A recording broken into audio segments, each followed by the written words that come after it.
Hello नमस्कार जय श्री राम साथियों। मुझे आशा और उम्मीद आप बेहतरीन शानदार जबरदस्त होगी, आपकी पढ़ाई शानदार जबरदस्त तरीके से चल रही होगी। आज की क्लास हमारी यूपी प्लस शानदार जीके जीएस की क्लास रहने वाली है। इस क्लास में हम शानदार जीके जीएस के प्रश्न डिस्कस करने वाले हैं जो आपके एग्जाम के दृष्टिकोण से बहुत ही शानदार और जबरदस्त रहने वाले हैं। साथियों, इस क्लास को स्टार्ट करने से पहले बहुत ही महत्वपूर्ण बात आपको बतला देना चाहता हूँ। जीके पढ़ने का तरीका यूँ रखना है आपको कि ज़्यादा से ज़्यादा यूट्यूब पर मिलने वाले जीके जीएस की वीडियो को देखिए।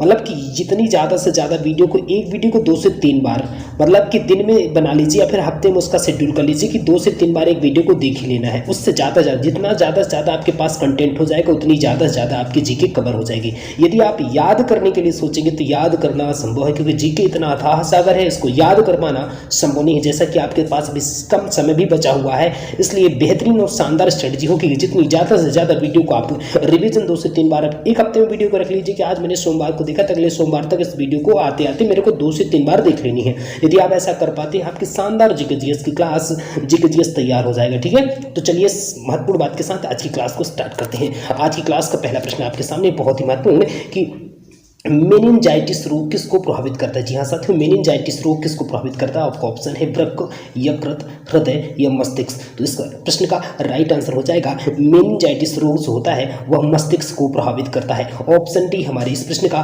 राइट आंसर हो जाएगा। ठीक है, चलिए अगले प्रश्न की तरफ चलते हैं। अगला प्रश्न क्या हो जाएगा, शोर सेल को बनाने में किस तत्व का प्रयोग किया जाता है। जी हाँ साथियों, हमारा प्रश्न क्या है, शोर सेल को बनाने में किस तत्व का प्रयोग किया जाता है। ऑप्शन ए है मैग्नीशियम, ऑप्शन बी है सोडियम, ऑप्शन सी है कैल्शियम, ऑप्शन डी है सिलिकॉन। इस प्रश्न का राइट आंसर हो जाएगा कि सौर सेल को बनाने के लिए सिलिकॉन का यूज किया जाता है। किसका यूज किया जाता है, सिलिकॉन का यूज किया जाता है। ऑप्शन डी हमारे इस प्रश्न का राइट आंसर हो जाएगा। ठीक है, समझ में आ रही बात। अगले प्रश्न की तरफ चलते हैं। अगला प्रश्न हो जाएगा हमारा, हजामत का शीशा कौन सा है। जी हाँ साथियों, इनमें से हजामत का शीशा कौन सा है। ऑप्शन ए है उत्तल, ऑप्शन बी है अवतल, ऑप्शन सी है समतल, ऑप्शन डी है परवलयी।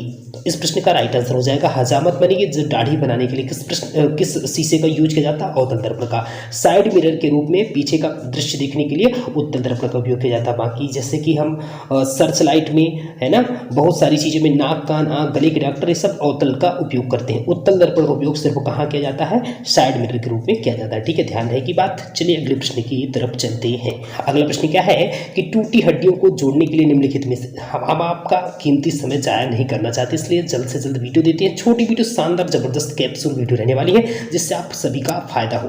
प्रश्न क्या है, टूटी हड्डियों को जोड़ने के लिए निम्नलिखित में से किसका प्रयोग किया जाता है। जी हाँ साथियों, टूटी हड्डी को जोड़ने के लिए निम्नलिखित में से किसका प्रयोग किया जाता है। सीमेंट, सफेद सीमेंट का, सफेद लेड का, या जिंक ऑक्साइड का, या option D plaster of Paris का। तो इस प्रश्न का राइट आंसर क्या हो जाएगा, प्लास्टर ऑफ पेरिस का उपयोग टूटी हड्डियों को जोड़ने के लिए किया जाता है। ऑप्शन डी हमारे इस प्रश्न का राइट आंसर हो जाएगा। ठीक है, अगला प्रश्न क्या हो जाएगा, किस जिले में मोहनजोदड़ो स्थित है। बहुत ही महत्वपूर्ण कि किस जिले में मोहनजोदड़ो स्थित है।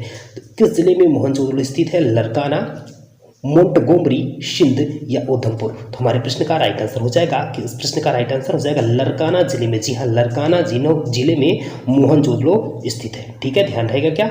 अगले प्रश्न की तरफ चलते हैं। अगला प्रश्न क्या हो जाएगा, राज्य अपहरण नीति को किसने प्रारंभ किया था। जी हाँ, बहुत ही महत्वपूर्ण प्रश्न है साथियों कि राज्य अपहरण नीति को किसने प्रारंभ किया। ऑप्शन ए है लॉर्ड हॉर्डिंग, ऑप्शन बी है लॉर्ड क्लाइव, ऑप्शन सी है लॉर्ड बेटिंग, ऑप्शन डी है लॉर्ड डलहौजी। राज्य अपहरण नीति को किसने स्टार्ट किया था। इस प्रश्न का राइट आंसर हो जाएगा लॉर्ड डलहौजी ने राज्य अपहरण नीति को प्रारंभ किया था। लॉर्ड डलहौजी, ऑप्शन डी हमारे इस प्रश्न का राइट आंसर हो जाएगा। ठीक है, चलिए अगला प्रश्न क्या है, हम भारत का लौह पुरुष किसको कहते हैं। जी हाँ साथियों, आपको पता होगा हम भारत का लौह पुरुष किसे कहते हैं, गोपाल कृष्ण गोखले, बीजी तिलक, M.K. गांधी या सरदार वल्लभ भाई पटेल। ऑप्शन डी तो हमारे प्रश्न का राइट आंसर हो जाएगा सरदार वल्लभ भाई पटेल, जो कि भारत के पहले उप प्रधानमंत्री थे। इन्हें ही हम भारत का लौह पुरुष के नाम से जाने जाते हैं। इनको सरदार की उपाधि कहाँ मिली थी, जब इनका एक सत्याग्रह गुजरात में आयोजित किया गया था तो वहाँ की महिलाओं ने इनको सरदार की उपाधि दी थी। ठीक है, ध्यान रहेगा क्या। अगले प्रश्न की तरफ चलते। अगला प्रश्न क्या हो जाएगा,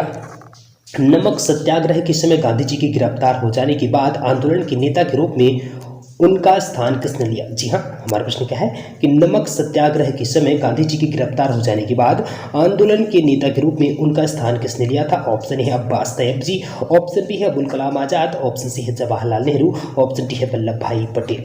तो हमारे प्रश्न का राइट आंसर हो जाएगा, जो प्रश्न का राइट आंसर हो जाएगा अब्बास। क्या हो जाएगा? अब्बास तैयब, जिन्हें गांधी जी का स्थान लिया था जब नमक सत्याग्रह हुआ था। ठीक है, तो इस तरह से नमक कर कब तोड़ा गया था, ध्यान रहना चाहिए। नमक कर के साथ ही भारत का 1942 का जो भारत छोड़ो आंदोलन स्टार्ट हुआ था, जिसमें गांधी जी ने नारा दिया था करो या मरो का। ठीक है, ध्यान रहेगा। क्या नमक कर को तोड़ा, उसके बाद उस आंदोलन को प्रारंभ किया गया था। अगला प्रश्न क्या है? किसने सचिंद्र सान्याल द्वारा स्थापित हिंदुस्तान रिपब्लिकन एसोसिएशन का नाम बदलकर हिंदुस्तान रिपब्लिकन एसोसिएशन कर दिया? बहुत ही महत्वपूर्ण प्रश्न है कि किसने सचिंद्र सैन्याल द्वारा कौन सा स्थापित किया गया था? हिंदुस्तान रिपब्लिकन एसोसिएशन, जिसका नाम बदलकर हिंदुस्तान रिपब्लिकन एसोसिएशन कर दिया गया। ठीक है, हिंदुस्तान रिपब्लिक एसोसिएशन का नाम बदलकर हिंदुस्तान रिपब्लिक एसोसिएशन कर दिया। तो सेम नाम है।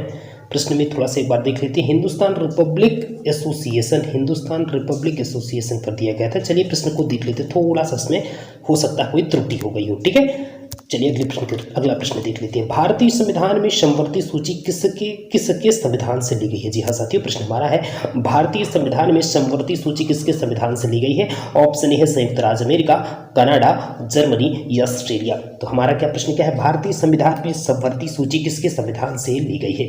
तो इस प्रश्न का राइट आंसर हो जाएगा समवर्ती सूची को हमने कहाँ से लिया है? ऑस्ट्रेलिया के संविधान से हमने समवर्ती सूची को लिया है। ऑप्शन डी हमारे इस प्रश्न का राइट आंसर हो जाएगा। ठीक है, अगला प्रश्न क्या है साथियों? पंचायती राज। जी हाँ, प्रश्न है कि पंचायती राज व्यवस्था में स्थानीय स्वशासन की व्यवस्था कैसी होती है? जी हाँ, पंचायती राज व्यवस्था में स्थानीय स्वशासन की व्यवस्था कैसे होती है? ग्राम, ब्लॉक, जिला और राज्य स्तर पर 4 स्तरीय व्यवस्था, ग्राम, ब्लॉक और जिला स्तरीय पर 3 स्तरीय संरचना, ग्राम ब्लॉक स्तर पर 2 स्तरीय संरचना, या फिर ग्राम स्तर पर 1 स्तरीय व्यवस्था। तो इस प्रश्न का राइट आंसर हो जाएगा ग्राम, ब्लॉक और जिला स्तर पर 3 स्तरीय संरचना, यानी कि ऑप्शन बी हमारे इस प्रश्न का राइट आंसर हो जाएगा। ठीक है, क्लियर। चलिए अगले प्रश्न की तरफ चलते हैं। अगला प्रश्न क्या हो जाएगा? भूपेन हजारिका सेतु का निर्माण किस राज्य में किया गया? बहुत ही महत्वपूर्ण प्रश्न है कि भूपेन हजारिका सेतु का निर्माण किस राज्य में किया गया? Option A Gujarat, option B Karnataka, option C है महाराष्ट्र, ऑप्शन डी है असम। हमारे प्रश्न का राइट आंसर हो जाएगा असम। असम राज्य में भूपेन हजारिका सेतु का निर्माण किया गया था। ठीक है, ध्यान रहेगा। क्या अगला प्रश्न क्या हो जाएगा? राज्य मानवाधिकार आयोग अपनी वार्षिक रिपोर्ट किसे देता है? जी हाँ साथियों, राज्य मानवाधिकार आयोग अपनी वार्षिक रिपोर्ट किसे देता है? ऑप्शन है राज्य सरकार को, ऑप्शन बी है केंद्रीय सरकार को, ऑप्शन सी है राष्ट्रीय मानवाधिकार आयोग को, ऑप्शन डी है राज्यपाल को। तो राज्य मानवाधिकार आयोग अपनी वार्षिक रिपोर्ट किसे देता है? तो इस प्रश्न का राइट आंसर हो जाएगा अपनी वार्षिक रिपोर्ट किसको देता है? राज्य सरकार को देता है। किसको देता है? राज्य सरकार को। राज्य मानवाधिकार आयोग अपनी वार्षिक रिपोर्ट राज्य सरकार को देता है। ऑप्शन ए हमारे प्रश्न का राइट आंसर हो जाएगा। ठीक है, अगला प्रश्न क्या हो जाएगा साथियों? आतंकवादियों ने भारतीय संसद पर हमला कब किया था? बहुत महत्वपूर्ण कि आतंकवादियों में भारतीय संसद पर हमला कब किया था?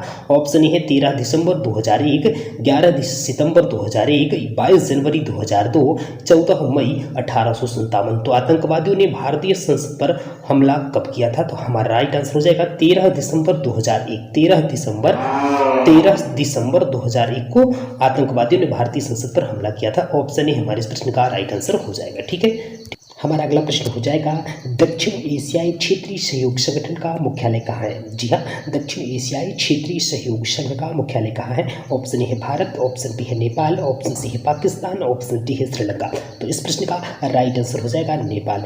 दक्षिण एशियाई क्षेत्रीय सहयोग संगठन का मुख्यालय कहाँ है? नेपाल में। ऑप्शन बी हमारे इस प्रश्न का राइट आंसर हो जाएगा। अगला प्रश्न क्या है?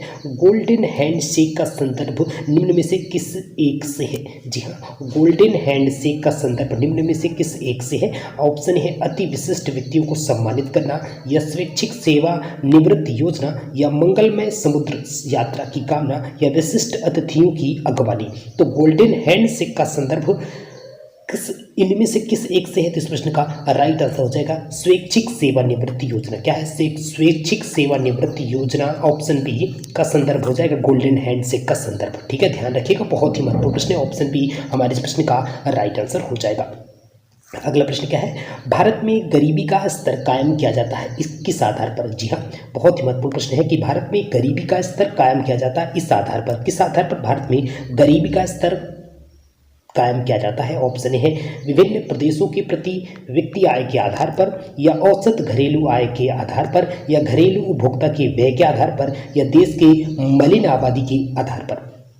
हमारे इस प्रश्न का राइट आंसर हो जाएगा भारत में गरीबी का स्तर कायम किया जाता है किस आधार पर? घरेलू उपभोक्ता के व्यय के आधार पर। क्या हो जाएगा? घरेलू उपभोक्ता के व्यय के आधार पर भारत में गरीबी का स्तर कायम किया जाता है। जी हाँ, ठीक है, उनके खर्चे के आधार पर। ऑप्शन सी हमारे इस प्रश्न का राइट आंसर हो जाएगा। अगला प्रश्न क्या है? सौर मंडल के बाहर जी हाँ समझिएगा, सौर मंडल के बाहर सीरियस नामक चमकीले तारे को क्या कहते हैं? जी हाँ, सौर मंडल के बाहर सीरियस नामक चमकीले तारे को क्या कहते हैं? ऑप्शन ए है कैट स्टार, ऑप्शन बी है डॉग स्टार, ऑप्शन सी है फॉक्स स्टार, ऑप्शन डी है लॉयन स्टार। तो सौर मंडल के बाहर सीरियस नामक चमकीले तारे को डॉग स्टार के नाम से जाना जाता है। किस स्टार से? डॉग स्टार के नाम से जाना जाता है। ऑप्शन बी हमारे इस प्रश्न का राइट आंसर हो जाएगा। अगला प्रश्न क्या है?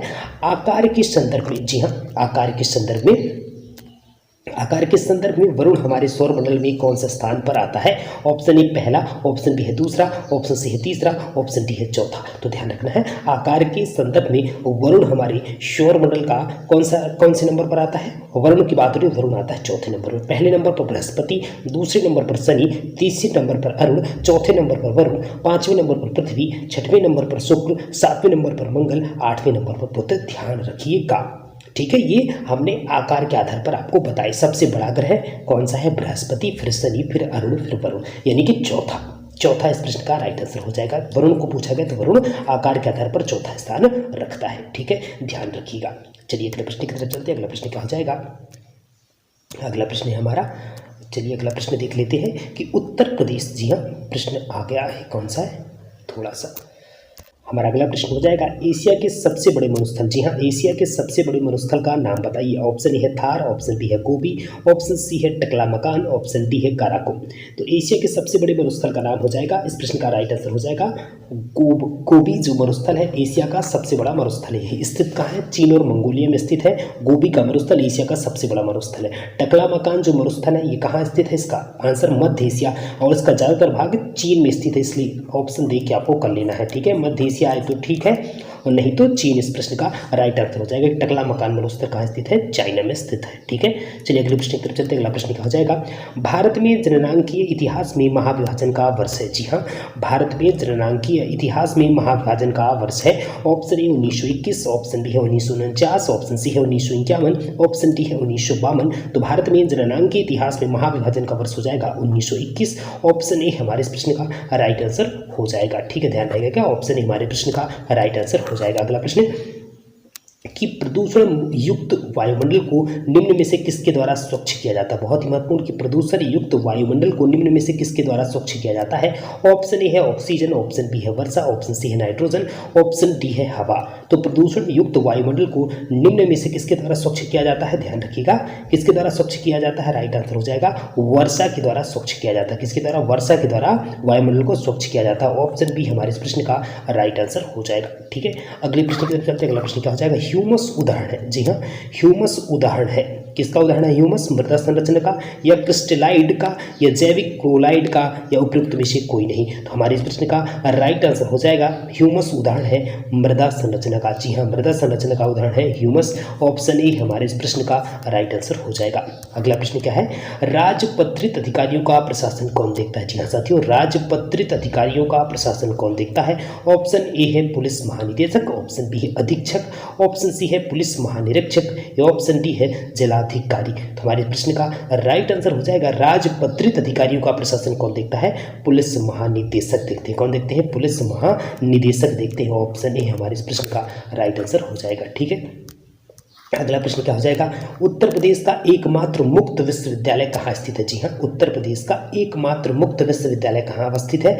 ऑप्शन ए है झांसी, ऑप्शन बी है गोरखपुर, ऑप्शन सी है इलाहाबाद, ऑप्शन डी है आगरा। तो उत्तर प्रदेश का एकमात्र मुक्त विश्वविद्यालय इलाहाबाद में स्थित है, जो कि वर्तमान में प्रयागराज के नाम से जाना जाता है। ऑप्शन सी हमारे इस प्रश्न का राइट आंसर हो जाएगा। साथियों, ये थे आज के शानदार जबरदस्त महत्वपूर्ण प्रश्न, जो आपके एग्जाम के दृष्टिकोण से कतई जहर प्रश्न है, इसलिए इनको शानदार और जबरदस्त तरीके से तैयार कर लेना है। वीडियो अच्छी लगी हो तो लाइक कर दीजिएगा, चैनल को सब्सक्राइब कर लीजिएगा। Thanks for watching this video. जय श्री राम।